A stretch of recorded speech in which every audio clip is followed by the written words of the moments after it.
আমি এই মুহূর্তে রয়েছি বরগুনা ভারানী খাল যে আলিয়া মাদ্রাসা সড়কটি রয়েছে সেখানে রয়েছি।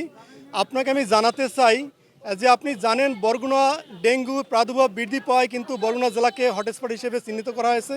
পাশাপাশি কিন্তু এই হসপিটালে প্রতিদিন রোগীর সংখ্যা বেড়েই চলছে।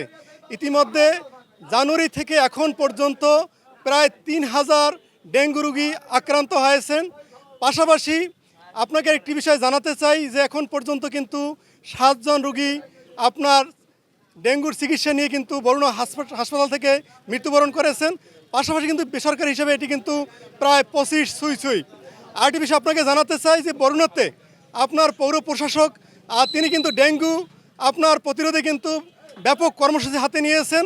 আজকে আমরা এই যে আপনার আলিয়া মাদ্রাসা টু আপনার বিশেষ করে সাইলতলি সড়কটির এই পাশে আমরা দেখতে পাচ্ছি যে অবৈধ স্থাপনা রয়েছে এবং সেই অবৈধ স্থাপনায় কিন্তু বিভিন্ন ধরনের আপনার যে জায়গাগুলো রয়েছে সেগুলো কিন্তু আপনার অবৈধভাবে কিন্তু দখল করে আছে।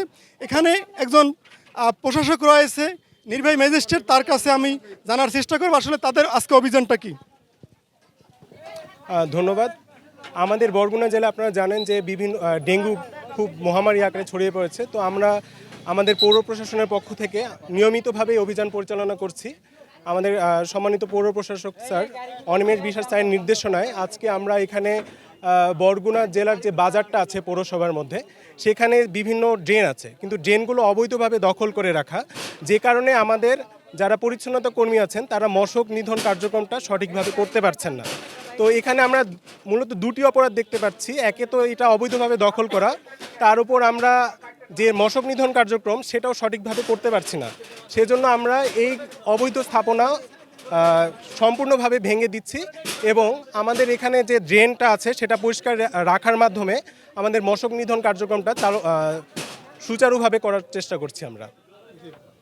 আপনি শুনলেন যে আসলে এখানে যে নির্বাহী ম্যাজিস্ট্রেট তিনি রয়েছেন, তিনি কিন্তু আমাকে জানিয়েছেন যে বরগুনাতে বিভিন্ন ধরনের ড্রেনেজ রয়েছে আর এই ড্রেনেজের সামনে বিশেষ করে আপনার বেশ কিছু স্থাপনা দোকানপাট তারা কিন্তু তুলে ব্যবসা পরিচালনা করছেন এবং এই যে ড্রেনেজের ভিতরে যে মশক নিধন কর্মসূচি পৌর কর্তৃপক্ষ পালন করবেন সেটি কিন্তু পালন করতে ব্যর্থ হচ্ছেন বিদায় আজকে অবৈধ স্থাপনা ভাঙ্গার তারা কিন্তু পরিকল্পনা নিয়েছেন এবং যদি এই অবৈধ স্থাপনাগুলো ভাঙ্গা হয় এবং মশক নিধন কার্যক্রম কর্মসূচি যদি সঠিকভাবে পালন করতে পারে তাহলে এতটুকু বিশ্বাস যে অন্ততপক্ষে ডেঙ্গু প্রতিরোধ করা সম্ভব হয় বলে।